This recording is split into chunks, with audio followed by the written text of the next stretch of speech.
හරි ළමයි. එහෙනව නේද කට්ටියටම? කට්ටිය කාලා බීලා ආවද? අනික කට්ටිය නිදිත් දාන්නේ. එහෙනව නේද හැමෝටම පැහැදිලිව මාව? ගැටලුවක් නැහැ. කැඩි කැඩි එහෙනවද? එහෙම ප්‍රශ්න නැහැ නේද?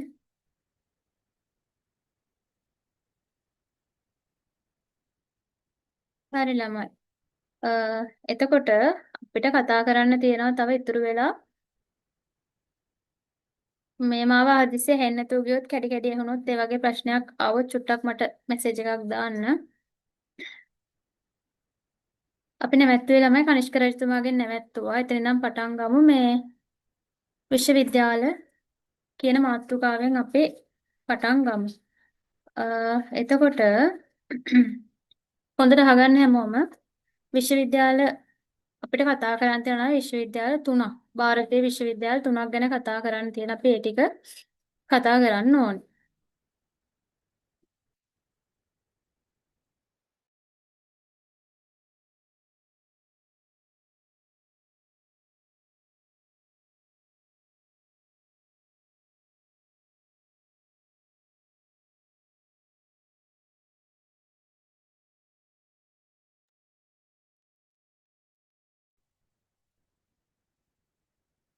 හරි ළමයි.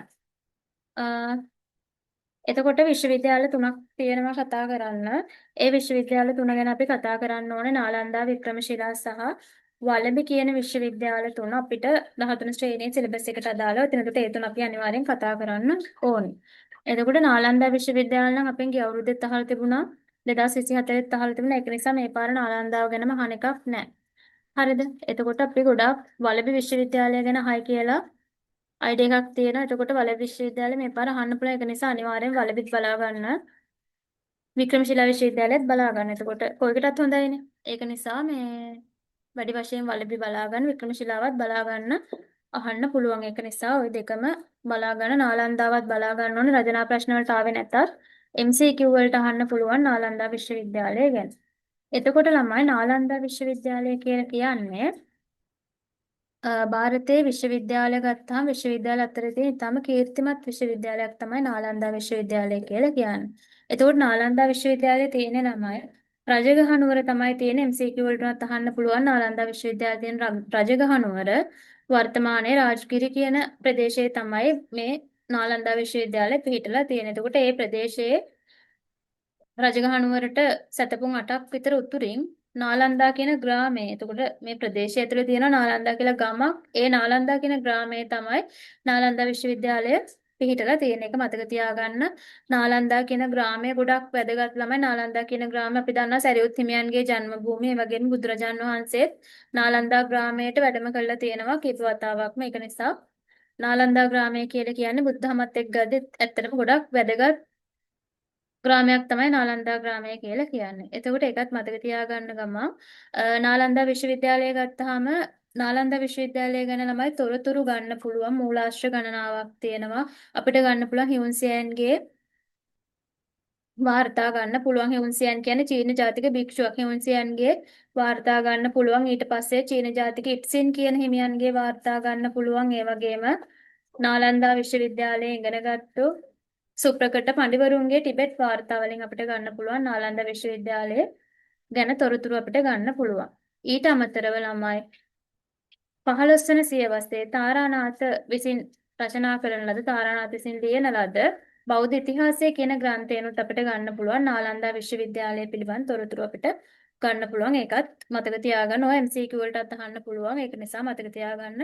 මොනවාද නාලන්දාව ගැන තොරතුරු ගන්න පුළුවන් මූලාශ්‍ර හියුන්සියන්ගේ වාර්තා ගන්න පුළුවන්, ඉට්සින්ගේ වාර්තා ගන්න පුළුවන්, ටිබෙට් ජාතික පඬිවරුන්ගේ වාර්තා ගන්න පුළුවන්, තාරානාථගේ බෞද්ධ ඉතිහාසය කියන ග්‍රන්ථය ගන්න පුළුවන්. මේක 15 වෙනි සියවසේ තාරානාථගේ බෞද්ධ ඉතිහාසය කියන ග්‍රන්ථයව ගන්න පුළුවන්. ඊට අමතරව ළමයි මේ නාලන්දා ග්‍රාමය කියලා කියන්නේ සරියුත් හිමියන්ගේ ජන්ම භූමිය කියලා සැලකෙන එක අපි දන්න කාරණාවක්. සරියුත් හිමියන්ගේ උපන් භූමිය, ජන්ම භූමිය නාලන්දා ග්‍රාමය. එතකොට සරියුත් හිමියන්ගේ පරිනිර්වාණය පිරිනවන් පෑවට පස්සේ සරියුත් හිමියන් උන්වහන්සේගේ ආදාහණයෙන් පස්සේ ඒ ධාතු කොටස් තැන්පත් කරලා නාලන්දා ග්‍රාමයේ වෙහෙරක් හදලා විහාර මේ ස්තූපයක් හදලා බුදු සත්කාර කරලා තියෙන. ඒ වගේම බුදුරජාන් වහන්සේ කීප වතාවක්ම මේ නාලන්දා ග්‍රාමයට සංචාරය කරලා තියෙනවා කියලාත් වාර්තාවල සූත්‍රවල තොරතුරු ගන්න පුළුවන්. ඒකට ඒව මතක තියාගන්න. ඊට පස්සේ නාලන්දා විශ්වවිද්‍යාලය ගත්තාම නාලන්දා විශ්වවිද්‍යාලය ක්‍රිස්තු වර්ෂ 415 ඉඳන් 455 දක්වා කාල සීමාව වෙනකන් තමයි නාලන්දා විශ්වවිද්‍යාලය ඒ කාල සීමාවේ තමයි ආරම්භ වෙන්නේ. එතකොට ආරම්භ වෙන්නේ සක්‍රාදිත්‍ය කියන රජතුමාගේ කාලේ. සක්‍රාදිත්‍ය රජතුමාටම කියන තවත් නමක් තමයි කවුද? පළමුවන කුමාරගුප්ත රජතුමා කියලා කියන්නේ සක්‍රාදිත්‍ය රජතුමාටම තමයි.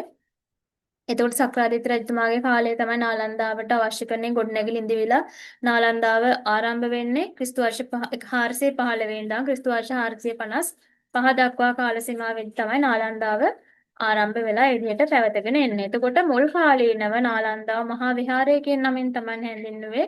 ඊට පස්සේ තමයි නාලන්දා විශ්වවිද්‍යාලය විදිහට නම් කරලා තියෙන්නේ. එතකොට මුලින්ම සක්‍රාදිත්‍ය රජු ආරම්භ කරනවා. සක්‍රාදිත්‍ය හෙවත් පළවෙනි කුමාරගුප්ත ආරම්භ කරනවා. ඊට පස්සේ එයාගෙන් පස්සේ එයාගේ පුතා වෙච්ච බුද්ධගුප්ත ඊට පස්සේ ප්‍රතිසංස්කරණය කරන පවත්වගෙන යනවා. ඊට පස්සේ බුද්ධගුප්තගෙන් පස්සේ තථාගත ගුප්ත හෙවත් වික්‍රමාදිත්‍යගෙන් පසු හර්ෂ රජු විදිහට මේ නාලන්දා විශ්වවිද්‍යාලය පවත්වගෙන ආරම්භ කළේ ඒ ගොඩනැගිලි ප්‍රතිසංස්කරණය කරගෙන යනවා.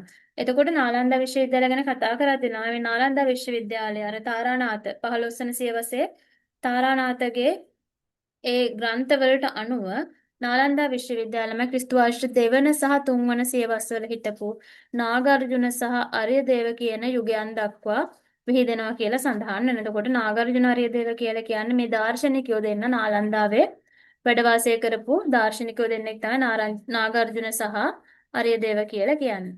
එතකොට නාලන්දා විශ්වවිද්‍යාලය ගත්තාම ළමයි ක්‍රිස්තු වර්ෂ 7 වන සියවසේ වගේ වෙනකොට නාලන්දා විශ්වවිද්‍යාලයේ නේවාසික පහසුකම් තිබුණා දසදහසකට වගේ 10000කට විතර නේවාසික පහසුකම් තිබිලා තියෙන ක්‍රිස්තු වර්ෂ 7 වන සියවසේ වෙනකොට. එතකොට ඒ තරම් හොඳ නේවාසික පහසුකම් තිබුණා කියලා කියන්නේ නාලන්දා විශ්වවිද්‍යාලය ඉතාම දියුණු තත්ත්වයේ තිබ්බා කියලා අපිට කියන්න පුළුවන්.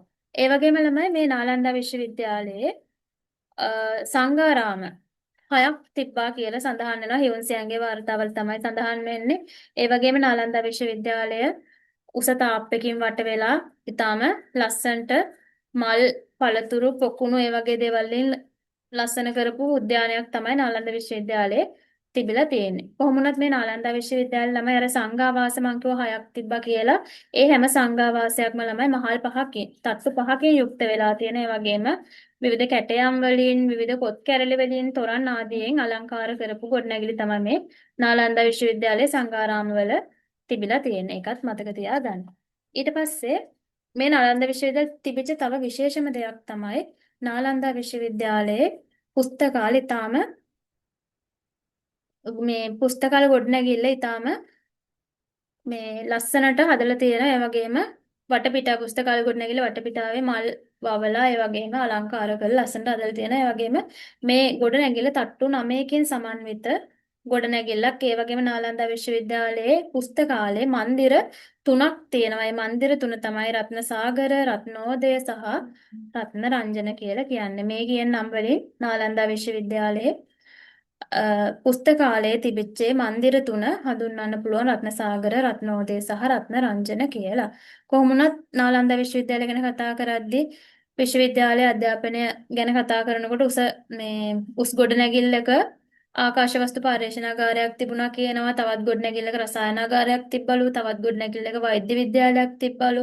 රෝගී නේවාසිකාගාරයක් තිබුණා. ඔය විදිහට තිබිලා තියෙනවා. එතකොට මේ විශ්වවිද්‍යාල භූමියේ ගත්තාම ළමයි ගොඩාක් දුරට විශාල වශයෙන්ම අධ්‍යාපන හැම අංශයකින්ම අධ්‍යාපන කටයුතු ක්‍රියාත්මක වුණා කියන එක අපිට මේ දේවල් වලින් තහවුරු වෙනවා. මොකද ආකාශ වස්තු පර්යේෂණාගාරයක්, ඊට පස්සේ රසායනාගාරයක්, වෛද්‍ය විද්‍යාලයක්, නේවාසිකාගාරයක් ඔය දේවල් තිබ්බා කියලා කියන්නේ ඊටම දියුණු තත්ත්වයේ අධ්‍යාපනයක් නාලන්දා විශ්වවිද්‍යාලයේ තිබිලා තියෙනවා.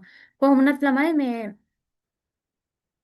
අවසානයේ මේ නාලන්දා විශ්වවිද්‍යාලය කැණීම් කරාට පස්සේ හම්බ වෙලා තියෙනවා විශ්වවිද්‍යාල භූමියෙන් බුද්ධ ප්‍රතිමා හම්බ වෙලා තියෙනවා, බෝසත් ප්‍රතිමා හම්බ වෙලා තියෙනවා, ඊට පස්සේ දේව ප්‍රතිමා හම්බ වෙලා තියෙනවා, ශිලා ලේඛන හම්බ වෙලා තියෙනවා, රාජ මුද්‍රා හම්බ වෙලා තියෙනවා, ඒ වගේම විශ්වවිද්‍යාලයේ මුද්‍රා හම්බ වෙලා තියෙනවා.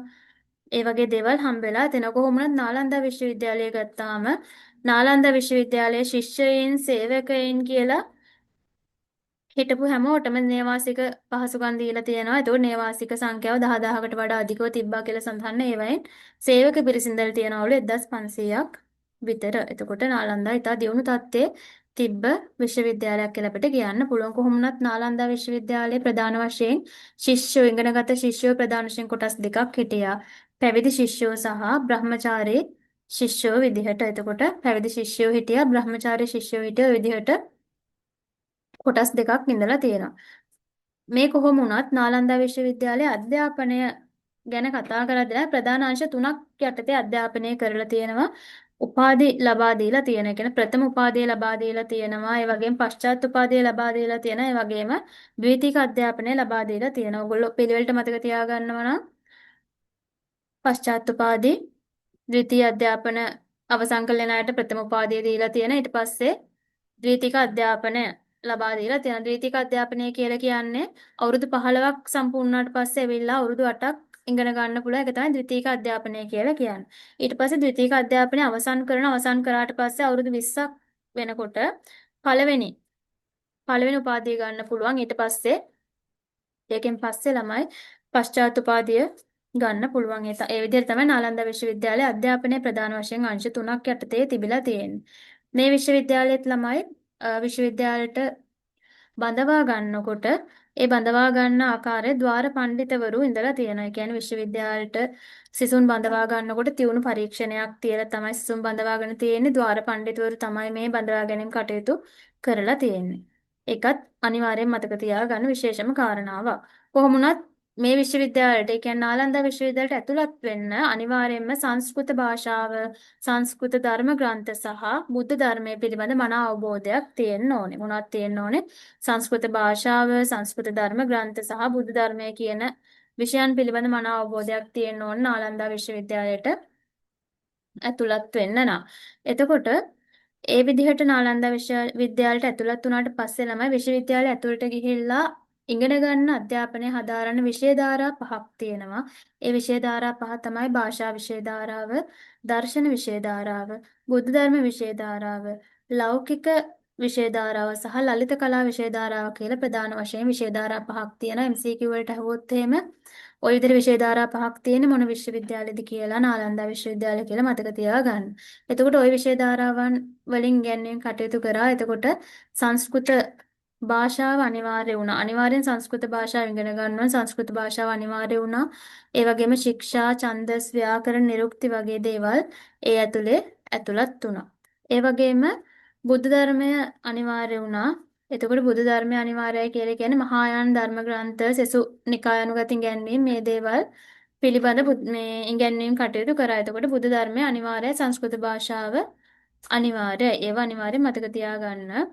ඒ වගේම ජෛන දර්ශනය, යෝග ශාස්ත්‍ර, බ්‍රාහ්මණ ආරණ්‍යක උපනිෂද් වගේ ග්‍රන්ථ ඉගෙන ගන්න තිබුණා. ඒ වගේම මේ සංඛ්‍යා, යෝග, න්‍යාය, වෛභාෂික, පූර්ව මීමාංසා, උත්තර මීමාංසා වගේ ෂඩ්විධ හින්දු දර්ශනයන් තිබුණා. ඒ දේවල් ඉගෙන ගන්න තිබුණා. මේ විදිහට නාලන්දා විශ්වවිද්‍යාලයේ අධ්‍යාපන ළමයි ගොඩාක් එක එක විෂයන් වලින් ඉගෙන ගන්න තිබුණා. ඒ වගේම ওই තාරකා විද්‍යාව වගේ ලෞකික විද්‍යා විෂයන් ඉගෙන ගන්නත් තිබුණා. කොහොම වුණත් නාලන්දාවේ තිබ්බ ළමයි වේලාව මනින උපකරණයක් පෑතැටිය කියලා. MCQ වලට අහන්න පුළුවන් පෑතැටේ තිබ්බේ කොහෙද කියලා. එතකොට නාලන්දාවේ තමයි මේ වේලාව මනින උපකරණයක් විදිහට මේ පෑතැටිය තිබුණේ. එතකොට පෑතැටිය කියලා කියන්නේ ඒ කාලේ මුළු මගධයටම නිවැරදිව වේලාව ලබා දුන්න උපකරණයක් තමයි පෑතැටිය කියලා කියන්නේ. MCQ වලට උනත් අහන්න පුළුවන් වේලාව මනින උපකරණයක් විදිහට පෑතැටිය තිබුණේ මොන විශ්වවිද්‍යාලයද කියලා අහන්න පුළුවන්. එතකොට නාලන්දාව කියලා මතක තියාගන්න. ඒ වගේම මේ විශ්වවිද්‍යාල ළමයි ලෞකික විද්‍යා විෂය ධාරා තිබ්බා කියලා මම කිව්වා. ලෞකික විද්‍යා විෂය ධාරාව ගැන කතා කරද්දී රෝග හඳුනා ගන්න එක, රෝග විනිශ්චය කරන එක, ඊට පස්සේ රෝග වලට ඖෂධ නියම කරන එක, රසායන බෙහෙත් වර්ග පිළියෙල කරන එක, ශල්‍ය කර්ම කරන එක, ওই හැම දෙයක්ම මේ විශ්වවිද්‍යාලය ඇතුලේ සිද්ධ කරලා තියෙනවා. එතකොට වේදය, මන්ත්‍ර, ජ්‍යොතිෂ, ආයුර්වේද, සර්ප විද්‍යාව වගේ දේවලුත් මෙහි උගන්වලා තියෙනවා. කොහොම වුණත් දේශන කටයුතු කරලා තියෙන ළමයි ඉගැන්වීම් කටයුතු කරලා තියෙන්නේ දේශන ක්‍රමයට, සාකච්ඡා ක්‍රමයට සහ විවාද ක්‍රමයට කියලා ප්‍රධාන ක්‍රම තුනකට ඉගැන්වීම් කටයුතු කරලා තියෙනවා. පැහැදිලිද? එතකොට දේශන ක්‍රමය, සාකච්ඡා ක්‍රමය, විවාද ක්‍රමය විදිහට ප්‍රධාන කොටස් තුනකට ඉගැන්වීම් කරලා තියෙනවා. ප්‍රශ්න අහන්න, ප්‍රශ්න සාකච්ඡා කරන්න ශිෂ්‍යයින්ට සම්පූර්ණ අයිතිය ලබා දීලා තියෙන ප්‍රශ්න අහන්න පුළුවන් ප්‍රශ්න සාකච්ඡා කරන්න පුළුවන් මේ දේවල් වලට අයිතියක් දීලා තිබුණා මේ විශ්වවිද්‍යාලය ඇතුලේ. ඒ වගේම ශිෂ්‍යයින්ට පූර්ණ නිදහසක් තිබ්බා. Tamanට ඕන විදිහට ප්‍රශ්න කරන්න පුළුවන් අධ්‍යාපනය පිළිබඳ. ඒ වගේම Tamanට ඕන වෙලාවක Tamanට අවශ්‍ය ප්‍රශ්න ගැටලු निराකරණය කරගන්න මේ විශ්වවිද්‍යාලයේ එක ශිෂ්‍යයෙක්ට එක පෞද්ගලික ගුරුවරයෙක් ගානේ දීලා හිටියා. එතකොට එක ශිෂ්‍යයෙක්ට එක පෞද්ගලික ගුරුවරයෙක් ඉන්නවාගෙන ඒ ගුරුවරයා තමයි මේ ශිෂ්‍යයාගේ විනය, ඒ වගේ මේ ශිෂ්‍යයාගේ හැසිරීම මේ දේවල් පිළිබඳව අවධානය යොමු කරලා ඒ දේවල් පිළිබඳ බාරකාරත්වයක් අරගෙන කටයුතු කරන්නේ මේ ගුරුවරයා තමයි. කොහොම වුණත් ළමයි මේ නාලන්දා විශ්වවිද්‍යාලයේ හියුන් සියන් කියන හියුන් කියන පඬිවරයා නාලන්දාවට එන කාල සීමාවේදී නාලන්දාවේ ඉඳලා තියෙන කුලපති හිමියන් තමයි ශීලභද්‍ර කියලා කියන්නේ. ශීලභද්‍ර හිමියන් නාලන්දාවේ කුලපති හිමියන් විදිහට හිටියේ හියුන්සයන් පැමිණෙන කාල සීමාව. එතකොට මේ ශීලභද්‍ර හිමියන් කියලා කියන්නේ ඊටාම ගුණයෙන් සහ දැනුමෙන් ඒ වගේම ශීලයෙන් යුක්ත වයසින් පරිපූර්ණ භික්ෂුවක් තමයි ශීලභද්‍ර හිමියන් කියලා කියන්නේ. ඒවත් මතක තියාගන්න MCQ වලට අහන්න පුළුවන්. මේ විදිහට මේ කුලපති හිමියන් යටතේ ළමයි විශ්වවිද්‍යාලයේ ප්‍රධාන කෘත්‍යාධිකාර මණ්ඩල දෙකක් තිබුණා. ඒ කෘත්‍යාධිකාර මණ්ඩල දෙකෙන් තමයි සමස්ත මුළු විශ්වවිද්‍යාලයම පාලන කරගෙන යන්නේ. එතකොට මේ පාලන කටයුතු කරගෙන යන ප්‍රධාන කෘත්‍යාධිකාර මණ්ඩල දෙක එකක් අධ්‍යාපන මණ්ඩලය අනික පරිපාලන මණ්ඩලය කියලා. මෙතන මේ අධ්‍යාපන මණ්ඩලය යටතේ තිබුණා විශ්වවිද්‍යාලයට ශිෂ්‍ය ඇතුළත් කරගන්න එක. ඊට පස්සේ පාඨමාලා පිළියෙල කරන එක.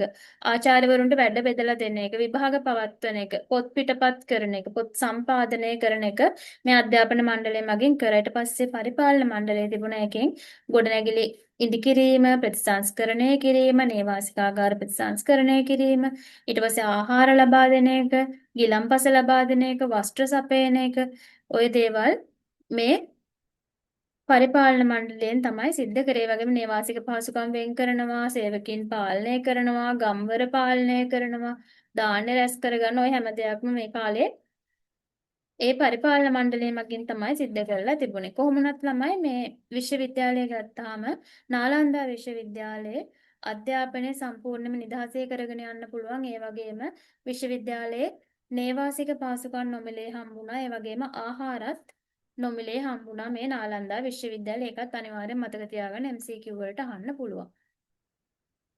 මේ නාලන්දා විශ්වවිද්‍යාල ළමයි ගත්තාම අපි කතා කරේ අර හියුන්සියන්ගේ කාලේ තමයි ශීලභද්‍ර හිමියන් කුලපති විදිහට හිටියා කියලා කිව්වේ. නමුත් විශ්වවිද්‍යාලයේ ප්‍රථම කුලපති කවුද කියලා හරියට නිශ්චිතව කියන්න බෑ. නමුත් නාගර්ජුන හිමියන් මේ විශ්වවිද්‍යාලයේ කාල සීමාවකට වාසය කරා කියලා සඳහන්. ඒ වගේම ආර්යදේව හිමියන් නාගාර්ජුන ආර්යදේව කියන හිමිවරු මේ විශ්වවිද්‍යාලේ වාසය කරා. ඒතර ආර්යදේව හිමියන් මෙහි කුලපතිවරයෙක් විදිහට වැඩ කරා කියලා සඳහන් වෙනවා. ඒකත් මතක තියාගන්න. ඊට අමතරව ගොඩාක් ප්‍රධාන ආචාර්යවරු ගොඩාක් දැනුම තියෙන පඬිවරු මේ විශ්වවිද්‍යාලයේ ආචාර්යවරු විදිහට වැඩ කරලා තියෙනවා. කවුද? අපිට ගන්න පුළුවන් උදාහරණ විදිහට රාහුල භද්‍ර හිමියන්, අසංග, වසුබන්දු, දින්නාග, ස්ථිරමති, ගුණමති, ඊට පස්සේ ජයදේව, චන්ද්‍රකීර්ති, ප්‍රභාමිත්‍ර, චන්ද්‍ර ගෝමින්, ජිනමිත්‍ර, ධර්මපාල, ශීලභද්‍ර, ධර්මකීර්ති, ශාන්තරක්කිත, කමලසීල, බුද්ධකීර්ති වගේ භික්ෂූන් වහන්සේලා හිමිවරුන් නාලන්දාවේ කීර්තිමත් ආචාර්යවරුන් විදිහට කටයුතු කරලා තියෙනවා. කොහොම වුණත් මේ ලෝකේ ඊටාම වැදගත් කීර්තිමත් විශ්වවිද්‍යාලයක් වෙච්ච මේ නාලන්දා විශ්වවිද්‍යාලයේ 13 වන සියවසේ ළමයි මුස්ලිම් ආක්‍රමණිකයෙක් වෙච්ච බක්තියාර් खलजी කියන පුද්ගලයායි මුස්ලිම් ආක්‍රමණිකයා සමූල ඝාතනය කරන භික්ෂුන් වහන්සේලා සමූල ඝාතනය කරලා වටිනා ධර්ම ග්‍රන්ථ සියල්ලම ගිනිබත් කරලා මුළු විශ්වවිද්‍යාල ගොඩනැගිල්ලම ගිනිබත් කරලා දානවා. ඔන්න ඔය අවස්ථාවේදී අර භික්ෂුන් වහන්සේලා කිහිප දෙනෙක් බේරෙන්න පුළුවන් වෙච්ච භික්ෂුන් වහන්සේලා තමන්ගේ අතට අහුවෙච්ච වටිනා කියන පොත්පත් ඒ දේවල් අරගෙන තමයි පලා ගිහිල්ලා තියෙන ටිබෙට් දේශයට පලා ගියා කියලා සඳහන් වෙනවා. එතකොට ඒ කියන අවස්ථාවවලදී ඉතුරු වෙච්ච පොත්පත් තමයි අවසානයේ ඉතුරු වෙලා පරිශීලනය කරන්න පුළුවන්කම තිබුණේ. අනිත් හැමෝම අනිත් භික්ෂූන් වහන්සේලාත් අනිත් පොත්පත් ටිකත් මුළු ගොඩනැගිලි සියල්ලමත් සියලුම ද්‍රව්‍යත් එක්ක අර මුස්ලිම් ආක්‍රමණිකයා ගිනිබත් කරලා විනාශ කරලා දානවා. එතකොට ඔය විදිහට 13 වන සියවසේ වෙනකොට මෙච්චර මේ වටිනා කියන ලෝකයට ගොඩක් වටිනා කියන විශ්වවිද්‍යාලයක් විදිහට තිබුණ නාලන්දා විශ්වවිද්‍යාලය මුස්ලිම් ආක්‍රමණිකයන් හමුවේ විනාශයට පත් වෙනවා. ඔන්න ওই ටික තමයි අපිට මේ නාලන්දා විශ්වවිද්‍යාලය ගැන කතා කරද්දි ළමයි ඔයාලට මතක තියාගන්න තියෙන්නේ.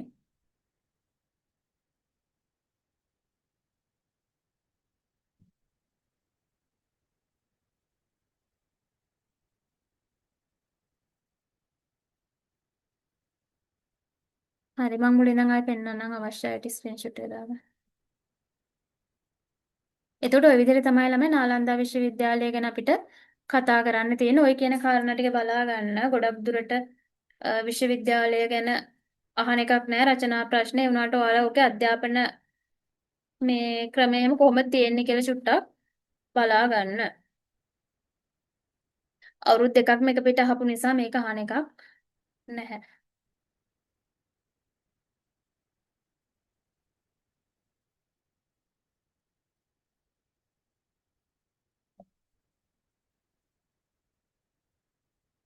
හරිද?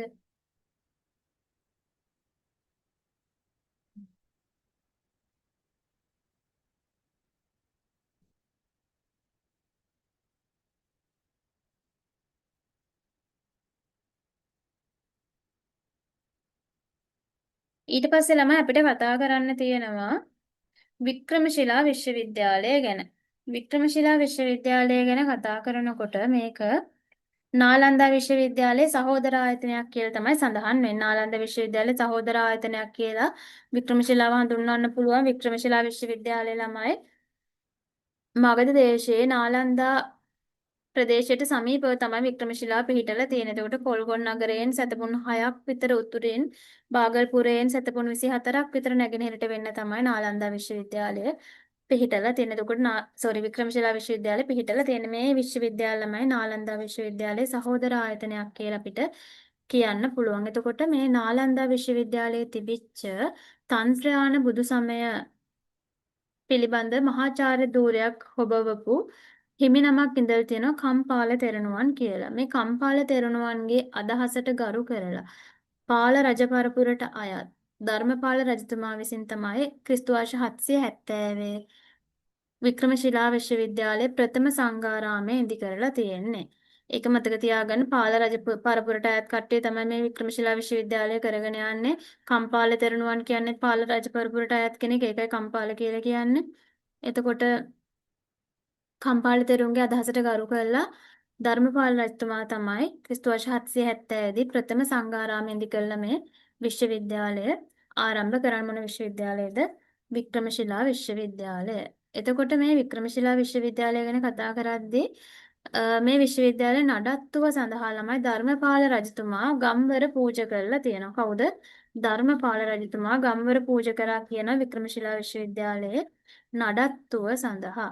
ඒ වගේම ඊට පස්සේ අර ධර්මපාල රජතුමාගෙන් පස්සේ ළමයි එවිත් තියෙනවා ණයපාල රජතුමා විශ්වවිද්‍යාලය අභිවෘද්ධිය උදෙසා කටයුතු කරලා තියෙන. යාගෙනුත් පස්සේ කීර්තිපාල රජතුමා ඔක්කොම පාලලා. හරිද?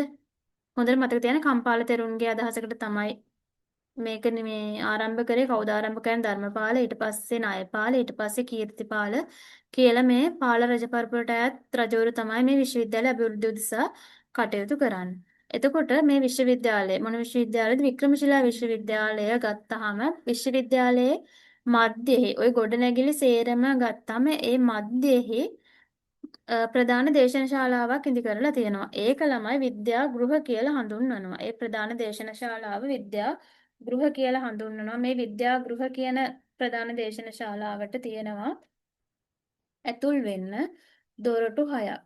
ඇතුල් වෙන්න දොරටු 6ක් තියෙනවා. එතකොට ඒ ඇතුල් වෙන්න තියෙන දොරටු 6 ගත්තාම මේ හැම දොරටුවකටම ළමයි එක සංඝාවාසය ගානේ තියෙනවා. හැම දොරටුවකටම එක සංඝාවාසය ගානේ තියෙනවා. එතකොට ඒ හැම සංඝාවාසයට ඇතුල් වෙන තියෙන හැම දොරටුවකටම එක ద్వාර පඬිතවරයා ගානේ ద్వාර පඬිතවරුත් ළමයි 6 දෙනෙක් ඉඳලා තියෙන. එතකොට ඒක මතක තියාගන්න වික්‍රමශිලා විශ්වවිද්‍යාලයේ මැදෙහි මැද තිබිලා තියෙනවා මොකක්ද සංඝා මේ විද්‍යාගෘහ කියලා විශාල ගොඩනැගිල්ලක්. ඒකේ සංඝාරාම 6ක් තිබිලා තියෙනවා. ඒ හැම සංඝාරාමයකටම එක දොරටුව ගානේ තිබිලා තියෙනවා. ඒ හැම දොරටුවකටම එක ద్వාර පඬිතවරයා ගානේ ඉඳලා තියෙනවා. ద్వාර පඬිතුරු කියන්නේ විශ්වවිද්‍යාලයේ සිසුන් ඇතුළත් කරගන්න ඒ පඬිවරුනේ. එතකොට මේ විශ්වවිද්‍යාලයත් විශාල තාප්පයකින් වට කරලා ඉතාම ලස්සනට තිබිච්ච විශ්වවිද්‍යාලයක් තමයි මේ වික්‍රමශිලා විශ්වවිද්‍යාලය කියලා කියන්නේ. එතකොට ඒකත් මතක තියාගන්න. ඊට පස්සේ මේ විශ්වවිද්‍යාලය ගත්තම අර ද්වාර පඬිතුවරු 6 දෙනෙක් ඉන්නවා කියලා මම කිව්වනේ. ඒ ද්වාර පඬිතුවරු 6 දෙනා ළමයි ක්‍රිස්තු වර්ෂ 983 985 වගේ 95 වගේ කාල සීමාවේ තමයි මේ ද්වාර පඬිතුවරු අර විද්‍යාගෘහවල තියෙන සංඝාරාමයක් ගානේ තියෙන දොරටු වලට පත් කරලා හිටියේ. එතනදී ළමයි එක එක දොරටුවට පත් කළ හිටිය භික්ෂුන් වහන්සේ මේ ද්වාර පඬිතුවරු හිටියා. පෙරදිග දොරටුව, බටහිර දොරටුව, උතුරු දොරටුව, දකුණු දොරටුව, පළමුවෙනි දොරටුව සහ දෙවෙනි දොරටුව කියලා. පෙරදිග දොරටුව බාරව හිටිය ළමයි රත්නාකර ශාන්ති කියන ද්වාර පඬිතවරයා. පෙරදිග දොරටුවේ හිටියේ කවුද? රත්නාකර ශාන්ති. ඊට පස්සේ බටහිර දොරටුවේ හිටියා වාගීශ්වර කීර්ති හිටියා බටහිර දොරටුවේ. ඊට පස්සේ ළමයි උතුරු දොරටුව ගත්තම උතුරු දොරටුවේ හිටිය ද්වාර පඬිතවරයා තමයි නරෝපා කියලා කියන්නේ. උතුරේ නරෝපා. ඊට පස්සේ දකුණු දොරටුවේ හිටියා පඥා කරමති. පඥා කරමති. ඊට පස්සේ රත්නවජ්‍ර හිටියා පළමුවෙනි දොරටුවේ. රත්නවජ්‍ර හිටියා පළවෙනි දොරටුවේ. ඊට පස්සේ ඥානශ්‍රී මිත්‍ර හිටියා දෙවැනි දොරටුවේ. ඒකට ඔය ටික මතක තියාගන්න ද්වාර පඬිතුරු 6 දෙනෙක් හිටියා. ඒ 6 දෙනා මේ කියන දොරටු වලට හිටියේ කියලා මතක තියාගන්න. ද්වාර පඬිතුරු මොනවද කරේ? විශ්වවිද්‍යාලයට ශිෂ්‍යව ඇතුළත් කරගන්න එක තමයි කරේ. ඊට පස්සේ මේ වික්‍රමශිලා විශ්වවිද්‍යාල ළමයි ආචාර්යවරු අධ්‍යාපනයේ භාරව හිටිය ආචාර්යවරු ප්‍රධාන වශයෙන් 108 දෙනෙක් ඉඳලා තියෙන ආචාර්යවරු. එතකොට මේ ආචාර්යවරු 108 දෙනයි ඊට අමතරව තවත් ආචාර්යවරුන් වගේ සමාන පුද්ගලයෝ 6 දෙනෙක් ඉඳලා තියෙනවා. ඔක්කොම 114ක් ඉඳලා තියෙනවා. එතකොට ආචාර්යවරු. එතකොට ළමයි ওই විදිහට මේ වික්‍රමශිලා විශ්වවිද්‍යාලය ගත්තාම ඉතා දියුණු තත්ත්වයට නාලන්දා වගේම දියුණු තත්ත්වයේ තිබිලා තියෙනවා. මොකද නාලන්දාවේ තිබිච්ච අධ්‍යාපන ක්‍රමවේදයම තමයි වික්‍රමශිලාවේ තිබිලා තියෙන්නේ. ඒ විදිහටම එහා සමාන විෂය මාලාවක් තමයි වික්‍රමශිලාවේ තිබිලා තියෙන්නේ. එතකොට ඊට අමතරව ළමයි ශ්‍රාවකයාන බුදුදහම, මහායාන බුදුදහම සාමාන්‍ය පරිදි උගන්වලා තියෙනවා මේ වික්‍රමශිලා විශ්වවිද්‍යාලයේ. ඒ වගේම තන්ත්‍රයාන බුදු සමය උගන්වලා තියෙනවා වික්‍රමශිලා විශ්වවිද්‍යාලයේ. ඒවත් මතක තියාගන්න. ඒ වගේම මේ වික්‍රමශිලා විශ්වවිද්‍යාලය ගත්තාම ළමයි වික්‍රමශිලා විශ්වවිද්‍යාලයේ ඉඳලා තියෙනවා දීපංකර ශ්‍රී ඥාන හිමියන්. එහෙම නැත්නම් එයාටම කියනවා අතීශ හිමියන් කියලා. මේ අතීශ හිමියන් හිටියේ ක්‍රිස්තු වර්ෂ 890 ඉඳන් 1053 දක්වා කාල සීමාව වෙනක. එතකොට මේ කාල සීමාවෙදී ළමයි ගොඩාක් දෙස් විදෙස් ගෞරවාදරයට පාත්‍ර වෙච්ච හිමිපාණන් කෙනෙක් තමයි මේ අතීශ හිමියන් කියලා කියන්නේ. එයා හිටියේ වික්‍රමශිලා විශ්වවිද්‍යාලය කියලා මතක තියාගන්න. කොහොමුණත් මේ අතීශ හිමියන් එහෙම නැත්නම් දීපංකර ශ්‍රී ඥාන හිමියන් ටිබෙට් දේශයේ ළමයි අවුරුදු 15ක් විතර ධර්මදූත මෙහෙවර කරලා ඊට පස්සේ වික්‍රමශිලා විශ්වවිද්‍යාලයට ඇවිල්ලා අධ්‍යාපන කටයුතු කරලා තියෙනවා. කොහොමුණත් මේ වික්‍රමශිලා විශ්වවිද්‍යාලයේ ප්‍රධාන මණ්ඩල ගණනාවක් තිබුණ අධ්‍යාපන කටයුතු කරද්දී විවිධ මණ්ඩල ගණනාවක් තිබුණා. ඒ තමයි ආචාර්ය මණ්ඩල, අධ්‍යාපන මණ්ඩල, පරිපාලන මණ්ඩල සහ විනය මණ්ඩල, ප්‍රවේශ මණ්ඩල කියලා. අධ්‍යාපන, ආචාර්ය, පරිපාලන, විනය සහ ප්‍රවේශ මණ්ඩල කියලා ප්‍රධාන මණ්ඩල පහක් තිබිලා තියෙනවා. කොහෙද? වික්‍රමශිලා විශ්වවිද්‍යාලයේ. එතකොට මේ වික්‍රමශිලා විශ්වවිද්‍යාලය ගත්තාම විශ්වවිද්‍යාලේ ළමයි අභිධර්ම, ව්‍යාකරණ, තන්ත්‍රයාන ওই වගේ විෂයන් වෙන වෙනම තිබිලා තියෙන. ඒවට වෙන වෙනම ගොඩනැගිලි ඉදි කරලා තිබිලා තියෙන. එතකොට ඒවත් විශේෂ දේවල් මේ වික්‍රමශිලා විශ්වවිද්‍යාලය ගත්තාම. ඒ වගේම මේ විශ්වවිද්‍යාලයේ ගොඩාක් උපාධි පශ්චාත් උපාධි පිරිනමලා තියෙනවා. ඒ වගේම උපාධි උත්සව වලදී ළමයි 8000ක් විතර ශිෂ්‍යයන්ට එකපාර උපාධි ලබා දීලා තියෙන. ඒ වගේ මේ කියන අවස්ථාවලදී ඒ ශාලාවලට මේ ආචාර්යවරු ශිෂ්‍යයන් 8000ක් විතර පමණ රැස් වෙනවා කියලා හියුන්සියන්ගේ වාර්තාවල සඳහන් වෙනවා. කොහොම වුණත් මේ විශ්වවිද්‍යාලයත් ක්‍රිස්තු වර්ෂ 800 වගේ වෙනකොට ඉතාම කීර්තිමත් ජගත් ගෞරවාදරයට පත්වෙච්ච විශ්වවිද්‍යාලයක්. මේ විශ්වවිද්‍යාලය 12 වෙනි සියවසේ වගේ වෙනකොට අර මුස්ලිම් ආක්‍රමණිකයන් විසින් විනාශ කරලා ගිනිබත් කරලා දාලා තියෙනවා. මේ විදිහට නාලන්දා විශ්වවිද්‍යාලය වගේම වික්‍රමශිලා විශ්වවිද්‍යාලයත් මොකක්ද වෙන්නේ? විනාශ වෙලා ගිනිබත් වෙලා විනාශ වෙලා යනවා. ඒක මතක තියාගන්න. ඊළඟට අපිට ඊටාම වැදගත් විශ්වවිද්‍යාලයක් තියෙන ළමයි වලබි විශ්වවිද්‍යාලය අහන්න පුළුවන් එක්සෑම් එකට බලා ගන්න වලබි ගැනත් බලා ගන්න.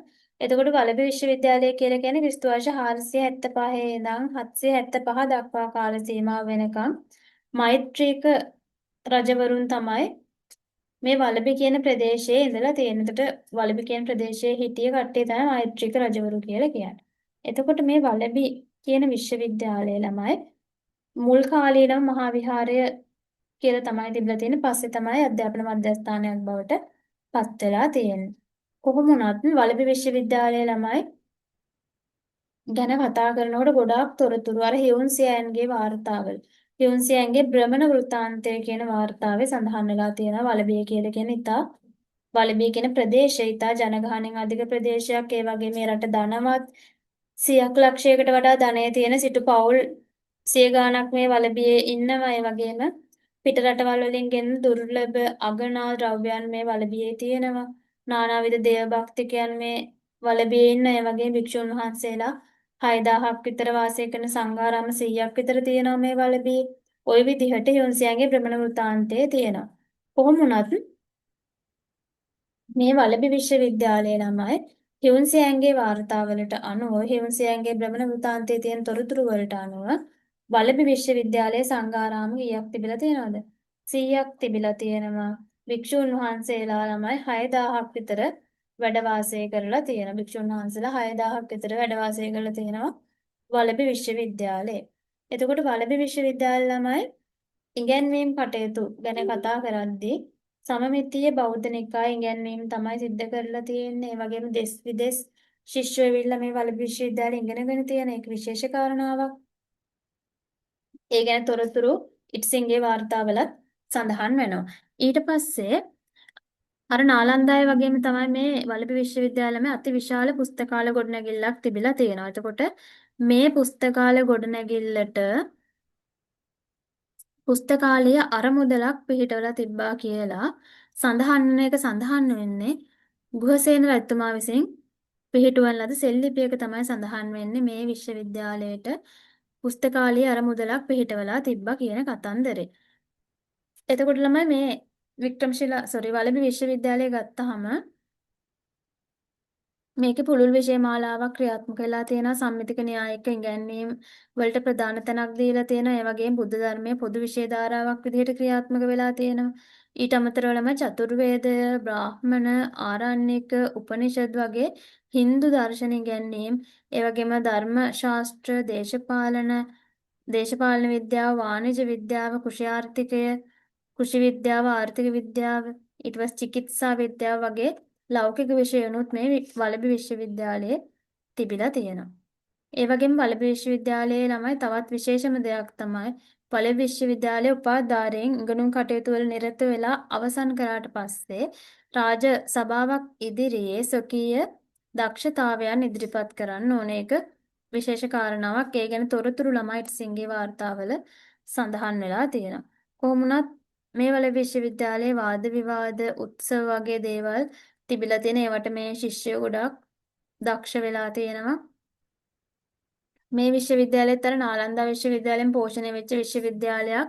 ගොඩක් නාලන්දාවෙන් ඉගෙනගත්ත ගුරුවරු මේ විශ්වවිද්‍යාලයේ ආචාර්යවරු විදිහට ඉඳලා තියෙනවා. සුප්‍රකට, ස්ථිරමති, ගුණමති වගේ පඬිවරු වලබි විශ්වවිද්‍යාලය ගොඩනගන්න කටයුතු කරලා තියෙනවා. එතකොට ඒව විශේෂ කාරණා නාලන්දාවේ විදිහටම අධ්‍යාපනය මේකෙත් ගියා කියලා කියන්න පුළුවන්. මොකද නාලන්දාවෙන් ආපු කට්ටිය තමයි ස්ථිරමති සහ ගුණමතිලා කියලා කියන්නේ. එතකොට මේ වලබි විශ්වවිද්‍යාල ළමයි අධ්‍යාපන පරිපාලන මේ හැම දෙයක්ම ඊටාම සාර්ථක විදිහට කරගෙන ගිහිල්ලා තියෙනවා. එතකොට මේ කාල සීමාවේදී වලබි විශ්වවිද්‍යාලය කියලා කියන්නේ හීනයාන අධ්‍යාපන මධ්‍යස්ථානයක්. අනිත් ඒවා මහායාන අධ්‍යාපන මධ්‍යස්ථානයක් වෙද්දී වලබිය කියලා කියන්නේ හීනයාන අධ්‍යාපන මධ්‍යස්ථානයක්.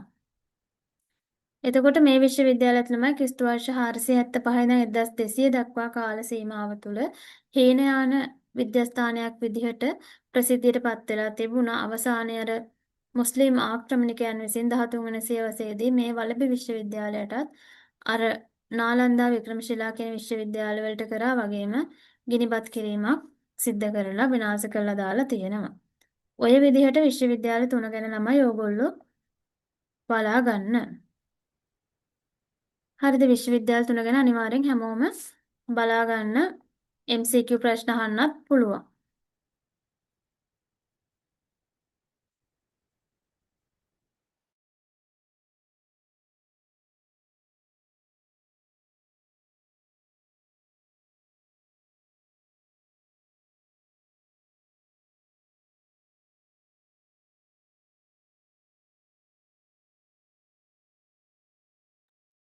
හරි. ඊට පස්සේ ළමයි තියෙනවා ප්‍රාග්මහින්දුගේ ශ්‍රී ලංකාවේ පැවති ඇදහිලි හා විශ්වාස කියන මාතෘකාවක්.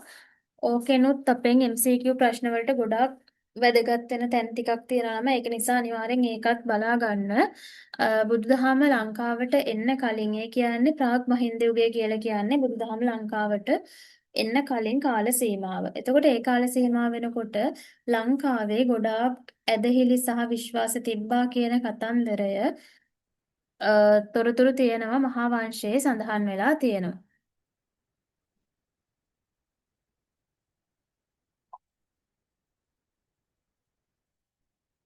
පුතේ මෙහෙමයි MCQ ප්‍රශ්න පත්‍රවල මම මේ ටික සේරම කතා කරලා තියෙනවා. මම හිතන්නේ පුතා අලුතෙන් ක්ලාස් එකට ජොයින් වුණේ. ඒක නිසා තමයි ඔය ගැටලු ටික තියෙන්නේ. දීලා තියෙන කෙටි ප්‍රශ්න කියලා මම ඔයාලට වෙනම කෙටි ප්‍රශ්න පාඩම් 10ටම අදාළව දීලා තියෙනවා. එන්නේ කෙටි ප්‍රශ්න කියන පේපර්ස් ටික බලාගත්තොත් එතන MCQ වලට අහන්න තියෙන ඔක්කොම ටික මම ඔයාලට දීලා තියෙන්නේ.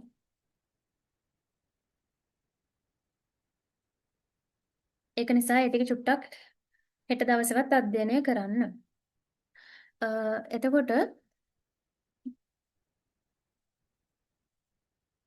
මේ ඇදහිලි හා විශ්වාස ගැන කතා කරද්දී ඒ කාලේ ළමයි තිබිලා තියෙනවා මිහිඳු මහ රහතන් වහන්සේ ලංකාවට වැඩම කරන්න කලින් කාල සීමාවේදී යක්ෂ වන්දනාව, ඊට පස්සේ වෘක්ෂ වන්දනාව, දේව වන්දනා, මලවුන් ඇදහීම, නාග වන්දනාව, ග්‍රහ තාරකා වන්දනා, බ්‍රාහ්මණ දහම, ජෛන දහම, පරිබ්‍රාජක දහම, ශිව දහම, නිගණ්ඨ දහම ඔය හැම එකම ලංකාවෙත් තිබිලා තියෙනවා. ඒතර ලංකාවේ මේ කියන ඉගැන්වීම් මේ කියන ආගම් තිබ්බා කියලා කියන්නේ කොයි කාල සීමාව වෙනකොටද? මිහිඳු මහරහතන් වහන්සේ ලංකාවට වැඩම කරන්න කලින් ඒ කියන ඇදහිලි හා විශ්වාස සියල්ලම තිබිලා තියෙනවා. එතකොට අපිට ඕනි මේකෙන් ඒ ඇදහිලි හා විශ්වාස ගැන කතා කරද්දී ඒවා තිබ්බා කියලා කියන්නේ සාක්ෂි තමයි අපිට ඕනේ. එතකොට අපි බලමු මොනවද මේ ඇදහිලි හා විශ්වාස තිබ්බා කියන අපිට ගන්න පුළුවන් සාක්ෂි සාධක කියලා. යක්ෂ වන්දනාව තිබ්බා කියලා කියන්න පුළුවන්. යක්ෂ වන්දනාව තිබ්බා කියන ළමයි අපිට ගන්න පුළුවන් සාධක තියෙනවා. ඒ කාලේ කාලවේල, චිත්තරාජ, මහේජ, ජුතින්දර, වෛශ්‍රවණ, කාලසෝදර, පශ්චිම රාජිනී, වලවාමුඛී කියන යක්ෂයන්ෙන් ඉඳලා තියෙන MCQ වලට අහන්න පුළුවන් මේ යක්ෂයන් තුන් දෙනෙක්ගේ නම් දාලා. අපි හිතමු ඔයාලට හිතා ගන්න බැරි වෙන්න දාන මහේජ, ජුතින්දර, කාලසෝදර.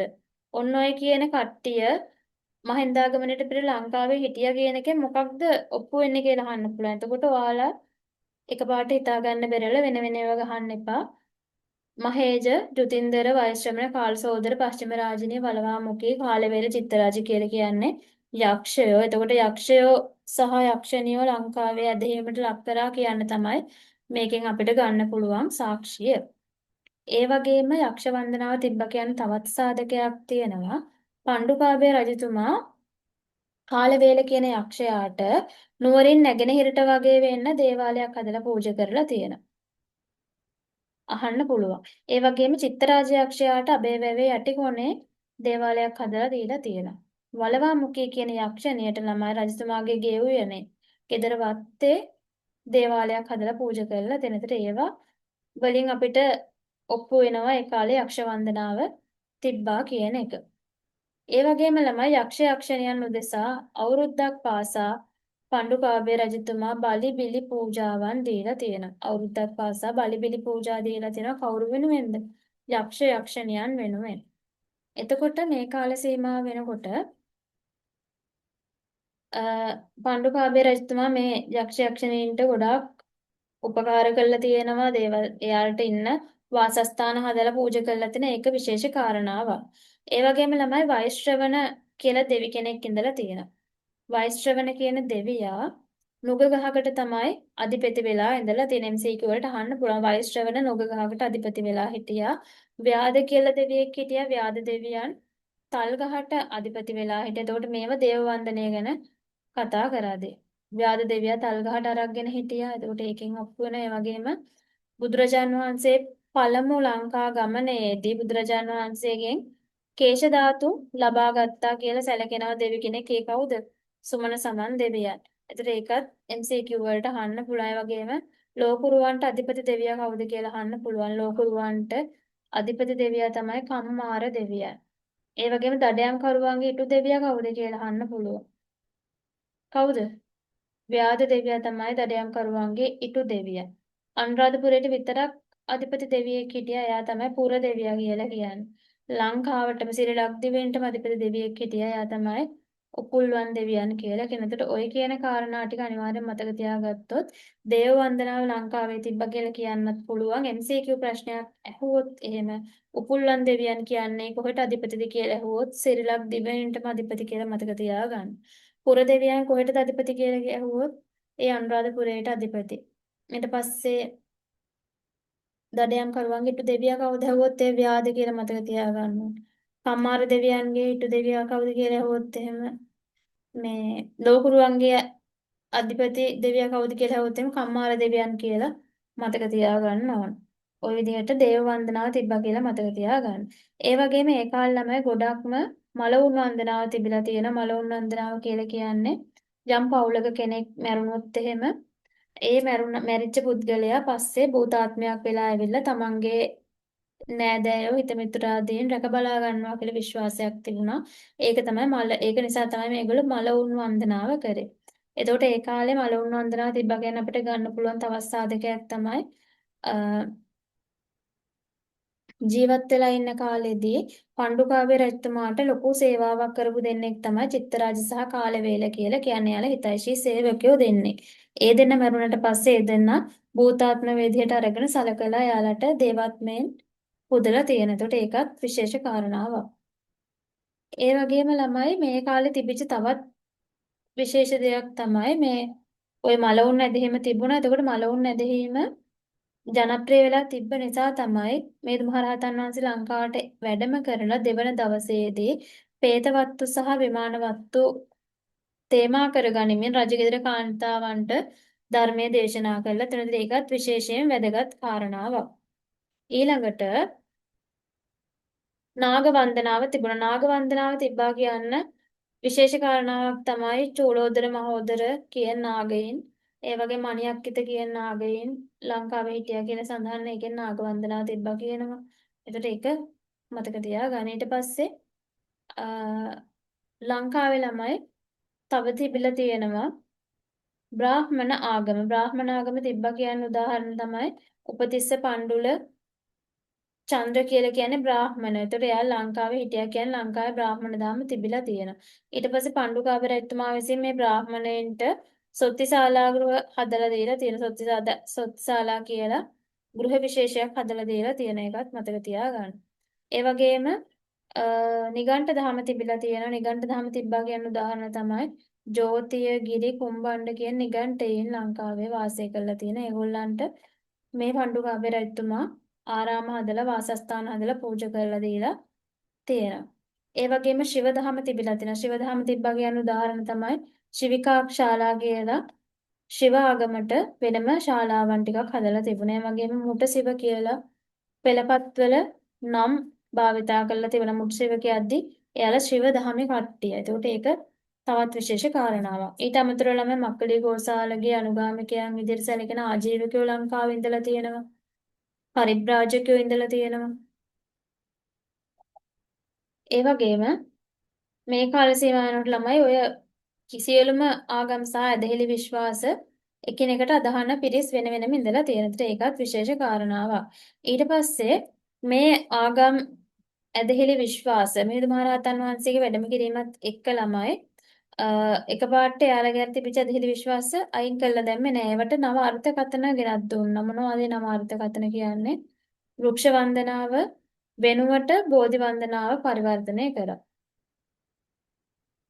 ඊට පස්සේ මළවුන් පිදීම වෙනුවට මළවුන් සඳහා පින් දීම පරිවර්තනය කරා. ඊට පස්සේ දෙවියන්ට බලි බිලි පූජා දෙනව වෙනුවට දෙවියන්ට පින් දීම පෙන්වලා දුන්නා.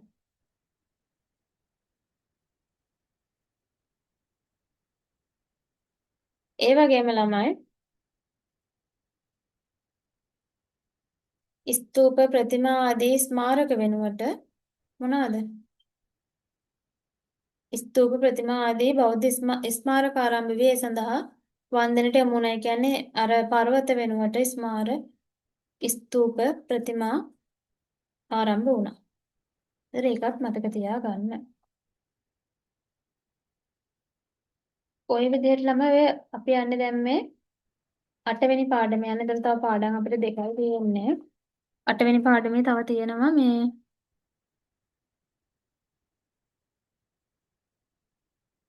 ලංකාවේ ළමයි රජවරු කොහොමද රාෂ්ට්‍ර පාලනය කරගෙන ගියේ කියන එක.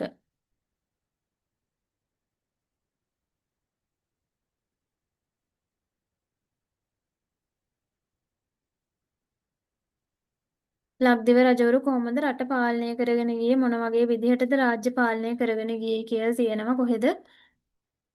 8 වෙනි පාඩමේ තව තියෙනවා.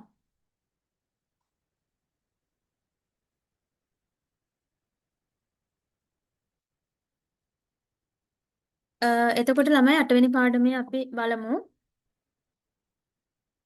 රාජ්‍ය පාලනය ගැන කතා කරනකොට බෞද්ධ දේශපාලන චින්තනයට අනුව හැම රජ කෙනෙක්ම ධර්මාධිපතියෙක් වෙන්න ඕනේ කියලා කියමනක් තියෙන. එතකොට රජතුමා බෞද්ධ ආගමික විතරක් නෙවෙයි රජතුමා බෝධිසත්වයෙක් වෙන්න ඕනේ කියලාත් සඳහන් වෙනවා. එතකොට රජතුමා රාජ්‍ය පාලනය කරනකොට ළමයි පංචශීල ප්‍රතිපදාව, දස රාජධර්ම, සතර සංග්‍රහ වස්තු, සප්ත අපරිහානීය ධර්ම, සතර අගතියෙන් තොර වෙලා අපි කලින් ඔය ඉගෙනගෙන තියෙන මේ විදිහට රාජ්‍ය පාලනය කරගෙන යන්න ඕනේ. ඒතර ලංකාවේ රජවරු ගැන කතා කරද්දී දේවානම්පියතිස්ස ඒ වගේම දුටුගැමුණු රජතුමා වළගම්බා රජතුමා වගේ කට්ටිය විශේෂයි.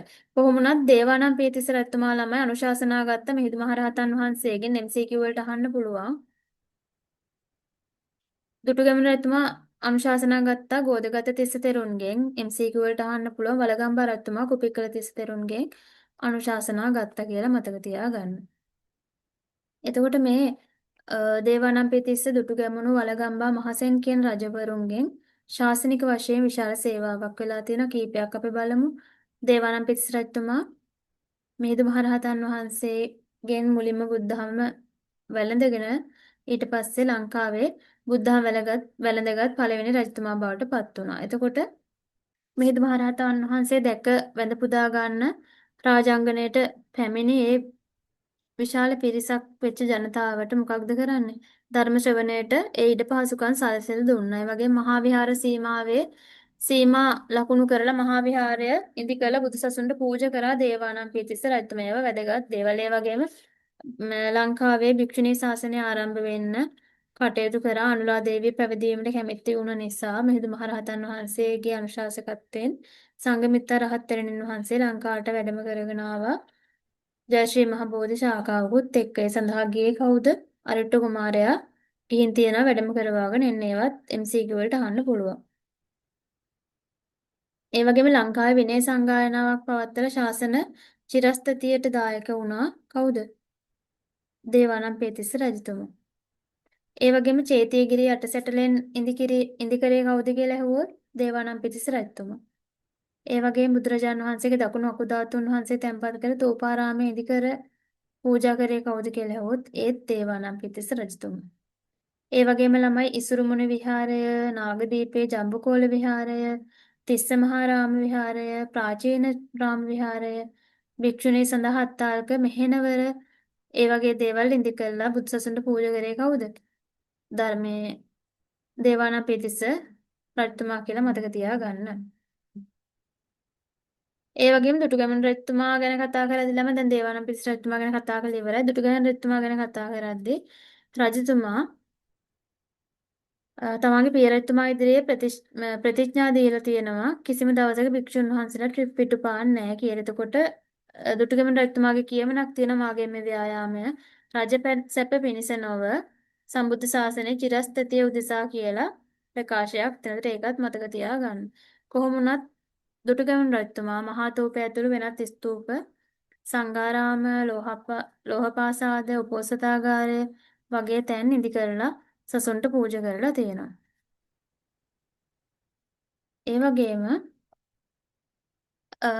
ආහාර පාන ගන්න කලින් දුටුගැමුණු රජතුමා ආහාර අනුභව කරන්න කලින් භික්ෂුන් වහන්සේලාට දීලා ආහාර අනුභව කරන පුරුද්දක් තිබුණා මේ දුටුගැමුණු රජතුමාගේ. දවසක් හදිසියේ මගහැරිලා මිරිස් හොද්දක් අනුභව කරලා තියෙනවා භික්ෂුන් වහන්සේලාට දෙන්නේ නැතුව. ඒක නිසා ඒක මගහරවා ගන්න වැරද්ද හදාගන්න මිරිස වැටි කියලා චෛත්‍යයක් හදලා පූජා කරා කියලා සඳහන් වෙනවා. ඊට අමතරව ළමයි මහා තූපය ඇතුළේ වෙනත් ස්තූප හදලා තියෙනවා සංඝාරාම ලෝහපාසාද උපෝසථාගාර ආදිය දුටුගැමුණු රජතුමා හදලා පූජා කරලා තියෙන. ඒ වගේම කටින පූජාව, ආර්යවංශ පූජාව, වෙසක් උත්සවය වගේ උත්සව බෞද්ධ සංස්කෘතික අංග සඳහා පෝෂණය වෙන්න කටයුතු කරලා දෙනවා කවුද?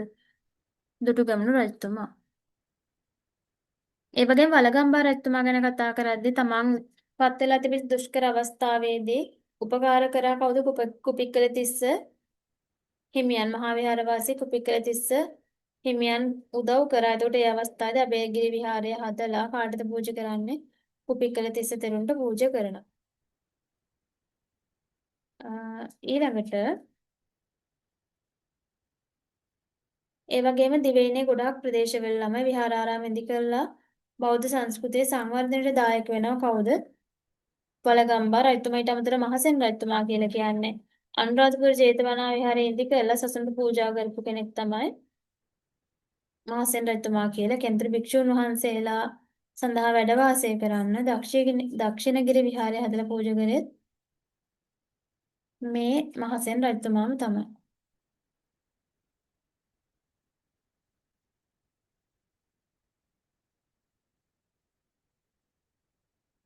හරි. එතකොට ළමයි ඊට අමතරව මහා විහාරයේ තියෙනවා අබේගිරියේ තියෙන ඕගොල්ලන්ට තව එතන කතා කරන්න ඉතුරු වෙලා තියෙනවා මහා විහාරය, අබේගිරිය, ඊට පස්සේ පුද්ගලයාගේ උපතේසිට මරණය දක්වා තියෙන විශේෂ සංස්කෘතිකාංග ගැන කතා කරන්න තියෙනවා මේ පාඩමේ 8 වෙනි පාඩමට අදාළව තව ඒ ටික කතා කරන්න තියෙනවා. එතකොට මහා විහාරය ගැන කතා කරද්දී ළමයි ඔයාලා අනිවාර්යෙන් මතක තියාගන්න මේ මහා විහාරය කේන්ද්‍ර කරගෙන ලංකාවේ ගොඩක් ප්‍රවණතා ඇති වුණා. එතකොට මහා විහාරය සහ බේගිරිය කියලා කියන්නේ ලංකාවේ ප්‍රමුඛතම පළමු බෞද්ධ මධ්‍යස්ථානවල විදිහට අපිට ගන්න පුළුවන්. එතකොට මේ ආගමික මූලාශ්‍රවල ඒ වගේ මේ කියන ආගමික මූලස්ථානවල කාර්යභාරය ඊටාම විශාල කාර්යභාරයක් තිබෙන. ඒකට අවබෝධ කරගෙන මේ දේවල් කරන්න ඕනේ. එතකොට මහා විහාරය කියලා කියන්නේ ළමයි මේ මිහිඳු මහරහතන් වහන්සේ වැඩම කරාට පස්සේ දෙවන පෑතිස් රජතුමා සමග එකතු වෙලා නුවර වටා තැනින් තැන වඩිමින් මහා විහාර සීමා ලකුණු කරලා තියෙන. ඊට පස්සේ මහා විහාරය ඉදි කරලා තියෙනවා. ලංකාවේ පැරණිතම සංස්කෘතික මධ්‍යස්ථානය මොකක්ද කියලා අහුවොත් ඒ තමයි මහා විහාරය කියලා කියන්නේ. එතකොට මේ මහා විහාරයට ළමයි අනුබද්ධව තිබිලා තියෙනවා කාලප්‍රසාදය, පියගු පිරිවෙන, ගුත්තවංක පිරිවෙන ආදී ගොඩනැගිලි මේ මහා විහාරයට අනුබද්ධව තිබිලා තියෙනවා. එතකොට මේ කියන ගොඩනැගිලි ළමයි මේ දේවානම්පියතිස්ස රජතුමා විසින් හැදුවා කියලා මහා වංශයේ නිකාය සංග්‍රහවල ආදී වංශ කතාවල සඳහන් වෙලා තියෙන එක චුට්ටක් මතක තියාගන්න. එතකොට ඊට අමතරව මේ මහා විහාරයේ ළමයි ධාරණ ශක්තියෙන් වැඩි ප්‍රඥාවෙන් වැඩි අගතැන්පත් බුද්ධිමත් භික්ෂුන් වහන්සේලා වගේම ධර්මදර විනයදර භික්ෂුන් වහන්සේලාත් මහා විහාරයේ වැඩ වාසය කරලා තියෙනවා. ඒ වගේම දේවානම්පියතිස්ස රජතුමා, දුටුගැමුණු රජතුමා, ඒ වගේ රජවරු මහා විහාර සංවර්ධනය වෙනුවෙන් ගොඩාක් කැප වෙලා ක්‍රියා කරලා තියෙනවා. ඒකට ඒවා විශේෂ කාරණා. ඒ වගේම විනය සංගායනාවක් පවත්වන්න කටයුතු කරලා තියෙනවා මේ මහා විහාරයට අනුව. ඒ වගේම අටුවා හෙළබසින් තැබීම සිද්ධ කරලා තියෙනවා. ඊට පස්සේ ත්‍රිපිටකය ග්‍රන්ථාරූඪ කිරීම සිද්ධ කරලා තියෙන මේ දේවල් කරලා තියෙන්නේ මේ මහා විහාරයට අනුබද්ධව මේ මහා විහාරය කියන කේන්ද්‍රස්ථානයට අනුව තමයි කරලා තියෙන්නේ. ඊට අමතරව මේ මහා විහාරවල මූලායතන පිහිටුවලා බෞද්ධ ආගමික බෞද්ධ ආරාමික අධ්‍යාපනය ආරක්ෂා කරලා තියෙනවා මේ කාල සීමාව වෙනකොට මහා විහාරයේ. කොහොමුණත් මහා විහාරයට ශිල්ප ශාස්ත්‍ර හදාරන්න භික්ෂුන් වහන්සේලා එවිල්ලා තියෙනවා පර්සිය, ග්‍රීසිය, ඊට පස්සේ බුරුමය, චීනය වගේ රටවල් වලින් ඒ වගේ දෙස් විදෙස් රටවල් වලින් භික්ෂුන් වහන්සේලා සිප් සතර හදාරන්න මහා විහාරයට වැඩම කරලා තියෙනවා.